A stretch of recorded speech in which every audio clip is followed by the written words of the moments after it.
দিয়েছো, আমার সাথে দুটো কথা বলেছো। মাছের মাথা দিয়ে কচু শাক লোভ হলো।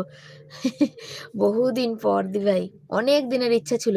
একটা জিনিস এই বলছিলাম যে কর্ম কোনোদিন পিছন যায় না। আমি দেখেছি আমার যেটা ইচ্ছা হয় বা যেটা স্বপ্ন বা যেটা আমি চাই, সেইটা আমার পূরণ হয়, একটু দেরি হলেও কিন্তু পূরণ হয়, কম পূরণ হলেও কিন্তু পূরণ হয়ে যায়। অনেক দিন ধরে ইচ্ছে ছিল যে ইলিশ মাছের মাথা দিয়ে একটু কচু শাক করবো। তবে ওটা একবারে ডাইরেক্ট রান্না করলে বেশি স্বাদ পেতাম। ওটা একটু ওই ইসের মধ্যে করেছি তো, কেন কচু শাকটা তো শুকিয়েই গেছিল, একটু জলটা তো আগের দিন টানিয়েই নিয়েছিলাম। চলে আসো, আমি তখন তোমায় ডাকছিলাম যে নীরজ ভাই কি রান্না করেছো আজকে।